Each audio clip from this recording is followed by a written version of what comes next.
साथ पेयर है। जी नाज़रीन, मैं हूं Kamran Abbas, monthly high flying pigeon magazine के सेगमेंट उड़ान है पहचान में, और आज आपको शौक करवा रहे हैं उस्ताद जनाब हबीब मुगल साहब, जो कि मानामा नया शऊर के चीफ एडिटर भी हैं, उनके कबूतरों का। क्योंकि कबूतरों पर मैगजीन है तो ऑब्वियसली कबूतर जो है परवरी भी ज़रूरी है, उन पर भी थोड़ा सा अबूर होना चाहिए, जो कि उस्ताद हबीब मुगल साहब को बहुत ज़्यादा है। हम आपको दिखाते हैं उनके कबूतर, और ये उनके नीले कमगरों में से है जी। ये देखिएगा, बहुत ही खूबसूरत। इधर को हाँ, अभी हाँ साहब इसके पट्टे कोई ज़ाया हुए हैं रुमाली में, क्या हुआ है? यकीन करें वाह, पलक लो। निकल गया। कल मैंने जी ये देखें जी, पर देखें जी उसका। कोई तकरीबन कोई कुछ नहीं तो 200-250 कबूतर इकट्ठा देखा मैंने। बहुत शानदार माशाल्लाह, बहुत ही खूबसूरत नीले कमगर कबूतर। से लाजवाब होता है। क्या बात है।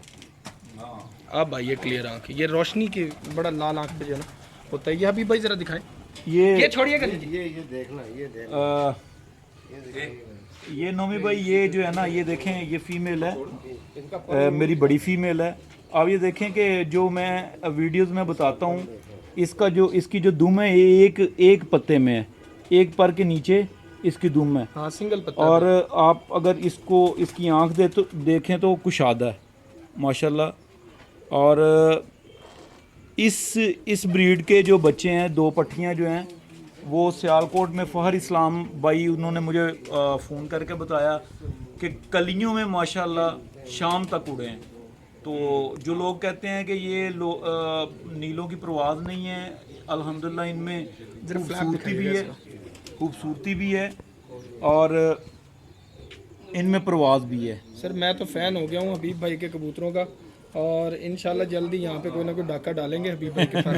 तो इनके कबूतर बड़े अच्छे लगे हैं। जरा दिखाएं, जरा पंजे छंजे भी दिखाएं, लोगों को पता चलेगा कि नीले कमगर जी बिल्कुल प्योरिटी में रहे ना, ये बिल्कुल प्योरिटी में। और सबसे बड़ी बात जो मैं अक्सर करता हूँ कि ये वो कबूतर हैं कि अगर इनमें कोई भी क्रॉस आ जाए तो ये फ़ौरन पता चल जाता है कि वाइट पर आ जाता है। ये जी, ये मेरे उस्ताद मोहतरम का बहुत पसंदीदा, चेयरमैन साहब का भी पसंदीदा, और मेरा भी लाडला कबूतर है। और इसकी एज इस वक्त ऑलमोस्ट 16 ईयर्स है, 16 साल है। अच्छा, इसका ही आप कह रहे थे कि सबसे हाँ, बड़ी तो उम्र का कबूतर लेकिन ये हमारे घर में ये जो ब्रीड है ये बहुत मेरे नाना जी के वक़्त से मौजूद है। तो मैंने बहुत कोशिश करने के बाद ये पट्ठा वापस हासिल किया। ये उन्होंने कहीं अपने शागिर्दों दोस्तों में बांट दिए हुए थे। इधर लाओ यार, ये देखो।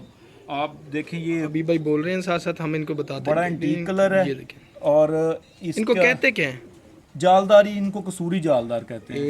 ये देखें जी, इसका पर मैं आप इसको ना, ये देखें, ये देखें एक एक पर इसका किस तरह से निकल रहा है।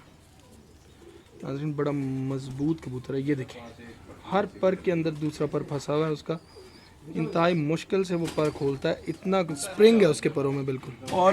और मैं एक चीज़ इसमें ये भी मेंशन करना चाहूँगा कि ये इतनी अपनी मर्ज़ी वाले कबूतर हैं कि आप बेशक 3-4 माह आप इनको अकेले जिस पेयर के साथ आप पेयर लगाना चाहें, आप इनको वहाँ पे बंद कर दें, ये बिल्कुल नहीं, वहाँ पे बोलेंगे नहीं।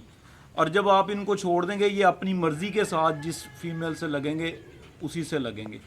तो अभी बड़ा बैलेंस हो जाता है जो, हाँ अगर ऐसे भी लग जाए तो एक नस्ल की फिर रही हो फीमेल्स। क्या ख्याल है? कामरान भाई, उस सूरत में होता है कि अगर आपके खुड्डे में सारी फीमेल्स अच्छी हों, अच्छी हो। हाँ जी, नहीं तो इनकी ये जो आदत है, अगर उसमें कोई भी कमी आ जाए, हाँ जी कमी आ जाए, तो वो फिर ख़ास तौर पे जितनी इसकी एज है, इसमें ये रिस्क नहीं लिया जा सकता कि इसके मतलब 3rd क्लास किस्म की मादा के साथ इसके बच्चे लिए बिल्कुल। वो फिर वो उसको जो है ब्लड पर प्रॉब्लम होता है। बिल्कुल जी।